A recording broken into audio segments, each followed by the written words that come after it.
EPS versus OPS முடிவுக்கு வந்ததா? ஓபிஎஸ்ஸின் தர்ம யுத்தம் அப்படிங்கிற புள்ளியில தான் விவாதத்தை நகர்த்த போறோம். கருத்துரையாளர்களை அறிமுகப்படுத்தி விடலாம்.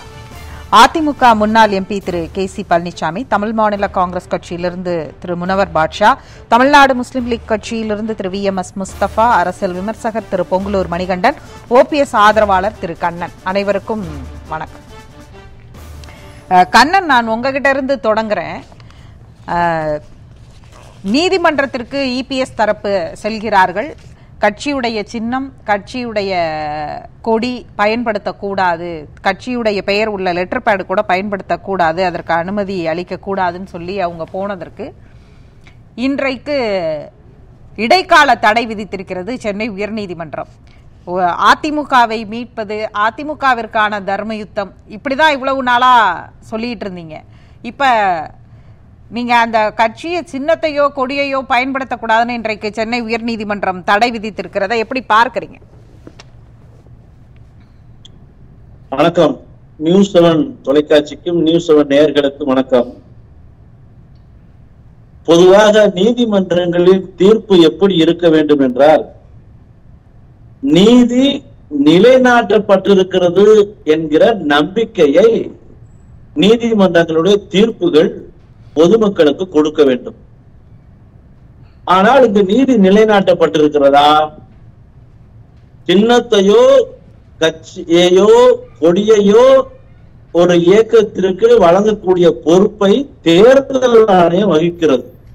இன்றைக்கு இந்த தீர்ப்பு தேர்தல் ஆணையத்தின் உரிமையை பறித்திருக்கிறது என்றுதான் பார்க்க வேண்டியிருக்கிறது.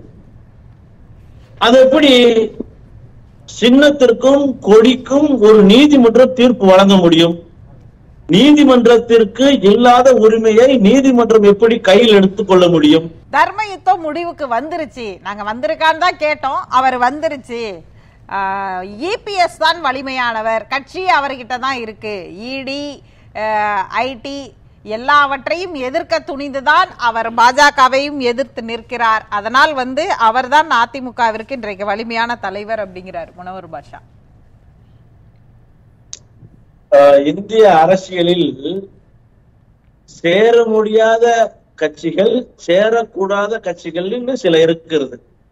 அதாவது அதிமுகவும் திமுகவும் சேராது, காங்கிரசும் பிஜேபியும் சேராது. ஆனா தமிழ் மாநில காங்கிரசும் பிஜேபியும் சேர்த்துக்கணும் அப்படின்னா கொள்கை கிடையாது, கோட்பாடு கிடையாது, அதுக்கான தார்மீக அடிப்படையான உரிமை எதுவுமே கிடையாது. அப்படி ஒரு இயக்கம் இருக்கிறது என்றால் அந்த இயக்கத்துக்கு பெயர் தான் தமிழ் மாநில காங்கிரஸ். சேரக்கூடாதவர்கள் நாங்க எந்த இடத்துலயும் பாஜகவோட கூட்டணி வச்சிருக்கோம் அறிவிக்கல எங்க தலைவர். முதல்ல அது தெரிஞ்சுங்க. இல்ல எந்த இடத்துலயும் அறிவிக்கல சார். உங்களுக்கு தான் சொல்றேன், பாஜகவோட கூட்டு வைப்போம்னு சொல்லி தமிழ்நாடு காங்கிரஸ் தலைவர் வாசன் எங்கேயும் அறிவிக்கல. இது உலகமாக நகைச்சுவை இல்ல. என்ன நகைச்சுவை? நீங்க வேணா ஓபிஎஸ் வேணா பிஜேபியோட சேரலாம் சார். கேப்பையில நெய்ய வேண்டியதுன்னா கேப்பாருக்குத்தான் சார் மதி எங்க வச்சுன்னு கேட்பாங்க. எங்களுக்கு மதி இருக்கு, அதனால எங்க காதுல பூ சுத்துறதுக்கு பாஜகவுக்கும் தமிழ் மாநில காங்கிரஸ்க்கும் கூட்டணி உறவு நல்லா இருக்கா, அவங்க எப்படி சேர்ந்துக்கிட்டாங்கிற விவாதம் அல்ல. ஏன்னா அங்க டிஸ்பியூட்டே வரல. டிஸ்பியூட் வந்தாலும் கண்ணன் நீங்க சொல்ற வாதத்துக்கு அதை டிஸ்பியூட் ஆக்கலாம். உங்கள்ட்ட பிரச்சனையே இல்ல, உங்க பிரச்சனைக்கு வாங்க. இல்லங்கிறத நானும் ஒத்துக்கிறேன். இப்ப நம்ம விஷயம் என்னன்னா, நீதிமன்றங்களில் தீர்ப்பு எப்படி இருக்க வேண்டும், நீதி நிலைநாட்டப்பட்டிருக்கிறது என்கிற உத்தரவாதத்தை நீதிமன்றங்களில் தீர்ப்பு நமக்கு கொடுக்க வேண்டும். ஆனால் அதிமுக வழக்கில் எப்பொழுதுமே நீதி நிலைநாட்டப்படுவதே இல்லை என்கிற உத்தரவாதத்தைத்தான் இந்த நீதிமன்றங்களுடைய தீர்ப்புகள் நம்மளுக்கு கொடுக்கிறது.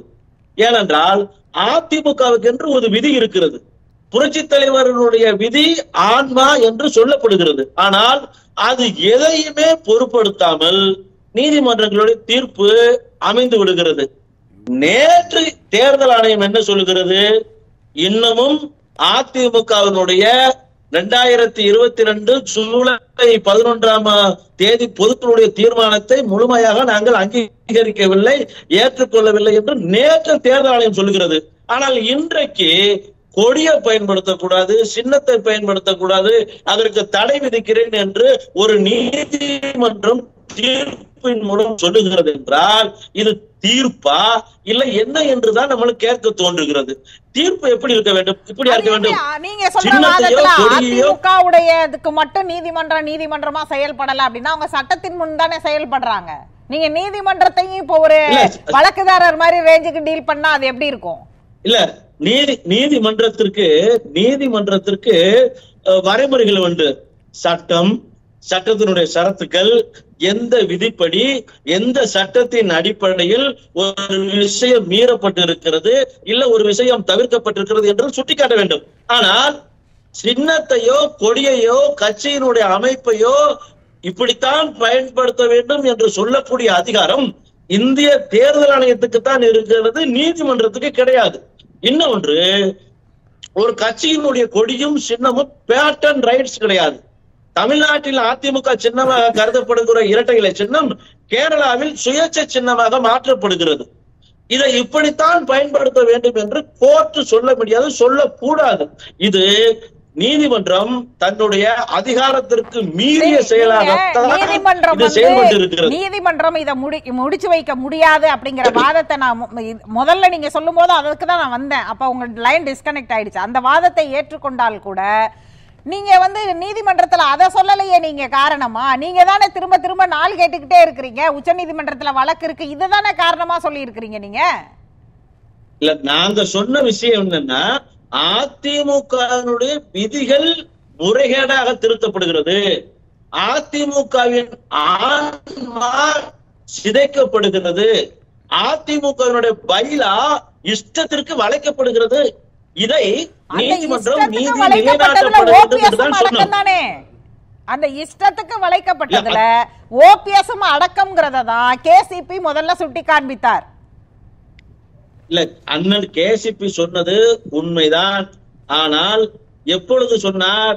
2017ஆம் ஆண்டு ஒருங்கிணைப்பாளர், இணை ஒருங்கிணைப்பாளர், நிரந்தர பொதுச் செயலாளர் புரட்சி தலைவி அம்மாதான் என்று சொல்லி அந்த பொதுச் செயலாளருக்கு உண்டான அதிகாரத்தை ஒருங்கிணைப்பாளர், இணை ஒருங்கிணைப்பாளர் பகிர்ந்து கொள்கிறார்கள் என்ற விதியை திருத்தும் போது அண்ணன் கேசிபி இது அதிமுகவிற்கு எதிரானது, தொண்டர்களுக்கு வழங்கப்பட்ட உரிமையை ஒருங்கிணைப்பாளர், இணை ஒருங்கிணைப்பாளர் பறித்துக் கொண்டார்கள் என்று கேசிபி அண்ணன் சொன்னதில் மாற்றமில்லை, மாற்று கருத்தில்லை. ஆனால் 2021ஆம் ஆண்டு அந்த கேசிபி அண்ணன் சொன்னதுக்கு இணங்க, நீதிமன்ற வழக்குகளுக்கு இணங்க தொண்டர்களால் தேர்ந்தெடுக்கப்படக்கூடிய ஒருங்கிணைப்பாளர், இணை ஒருங்கிணைப்பாளர் தேர்ந்தெடுக்கப்பட்டார்கள்.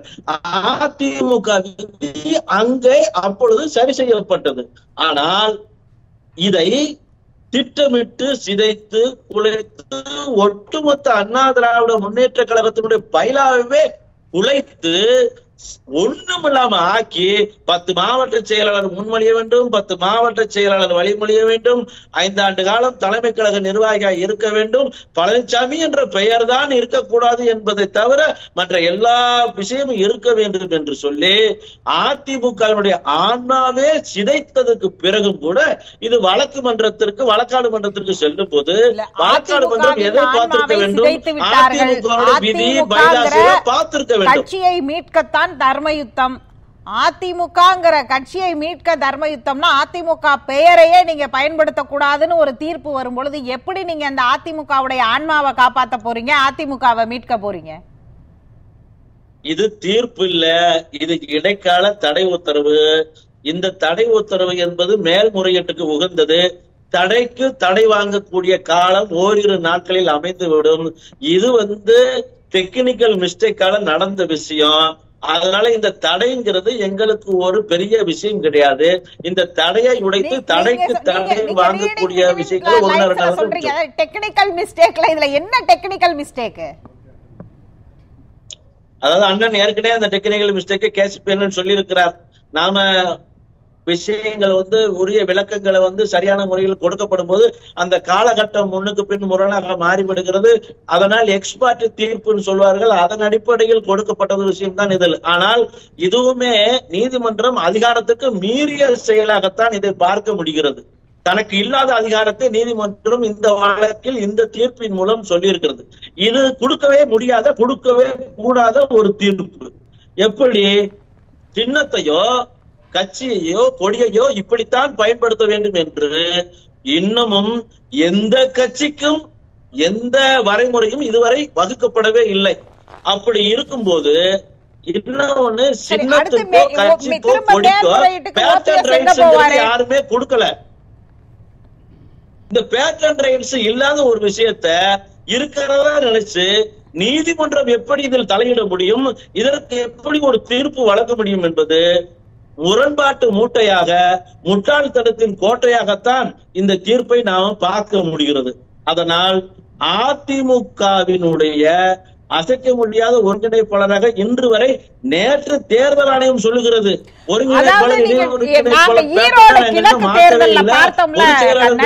அதாவது ஒண்ணு நீங்களும் தேர்தல்ல போட்டிட்டு இருக்கணும், இல்லனா என்ன பண்ணணும், டிபேட்ல இன்னும் ஒருங்கிணைப்பாளராக இருக்கிறார் ஓபிஎஸ்னு சொல்றீங்க. ஆனா ஈரோடு கிழக்குல நீங்க நிற்கல அப்படின்னு நீங்க சொல்லிட்டீங்க. ஆனா இன்னொரு பக்கம் அது ஃபைட் பண்றதுக்கான ஸ்பேஸ் உங்களுக்கு இருந்துச்சு, அதையும் பண்ணல. சட்ட ரீதியாக ஒருங்கிணைப்பாளர்னு எந்த இடத்துல இன்னைக்கு இருக்கு? ஒரு பக்கம் பொதுச் செயலாளருங்கிறத தேர்தல் ஆணையம் அங்கீகரிச்சங்குது, இன்னொரு பக்கம் பரிசீலனையில வச்சிருக்கேங்குது. அவங்களும் இதை அவங்களுக்கு டிபெண்ட்ஸ் ஆன் தி சிச்சுவேஷன் தானே மாத்தி மாத்தி சொல்றாங்க. உங்களுக்கு ஹோல்ட் எங்க இருக்கு? அதாவது ஈரோடு இடைத்தேர்தலில் நாங்களும் அதிமுக கிளைம் பண்றோம், செல்வம்பாளையம் பழனிசாமி அதிமுக கிளைம் பண்றாரு. இந்த கிளைம்ல பிரச்சனையில ஏற்பட்டு நீதிமன்றத்துக்கு போட்டு இடைக்கால தீர்ப்பின் மூலமாக அதிமுகவின் இடைக்கால அவைத்தலைவராக இருக்கக்கூடிய தமிழ்மகன் உசேனுக்கு அந்த உரிமை கொடுக்கப்பட்டு தமிழ்மகன் உசேனுடைய கையெழுத்தால் இரட்டை இலை சின்னம் கொடுக்கப்பட்டு இடைக்கால தீர்ப்பு அந்த இடைத்தேர்தலுக்கு மட்டும் என்று உச்ச நீதிமன்றத்தால் சுட்டிக்காட்டப்பட்டு அந்த தேர்தல் நடக்கிறது. எங்களுடைய ஒப்புதலோடு, கழகத்தினுடைய ஒருங்கிணைப்பாளரின் ஒப்புதலோடு நாங்கள் வேட்பாளரை வாபஸ் பெற்று, எதுக்கு? அதிமுக கட்சி ஒன்றிணைய வேண்டும், ஒரே குடையின் கீழ் செயல்பட வேண்டும். அப்படியாவது வெற்றிக்கான சூழ்நிலையை பழனிசாமி உருவாக்குவாரா என்று பார்த்தால் பழனிசாமி கொங்கு மண்டலத்திலேயே கோட்டை விட்டிருக்கிறார் என்பதைத்தான் நன்கு நிரூபித்துக் கொண்டிருக்கிறார். அதனால் நாங்கள் அதிமுகவுக்காகத்தான் விட்டுக் கொடுத்தோம், அதிமுகவுக்காகத்தான் உச்ச நீதிமன்றம் கேட்டுக்கொண்டதுக்கு இணங்கத்தான் அந்த ஒரு சமரசம் ஏற்பட்டது. ஆனால் இப்பொழுது இன்னமும் வழக்கு முடிவுக்கு வரவில்லை, வழக்கு நிலுவையில் இருக்கிறது. வழக்கு நிலுவையில் இருக்கிறதை தேர்தல் ஆணையமே சுட்டிக்காட்டுகிறது. நேற்று தேர்தல் ஆணையம் சுட்டிக்காட்டியது பொதுச் செயலாளரை நாங்கள் இன்னமும் அங்கீகரிக்கவில்லை என்று நேற்று சொன்னது. அப்படி இருக்கும்போது, வழக்கு தாவாவில் இருக்கும்போது இன்றைக்கு இப்படி ஒரு தீர்ப்பு வருகிறது என்றால் இந்த தீர்ப்பு தானா, இந்த தீர்ப்பை ஏற்றுக்கொள்ளக்கூடியது தானா என்கிற கேள்வி நிச்சயம் எழுகிறது.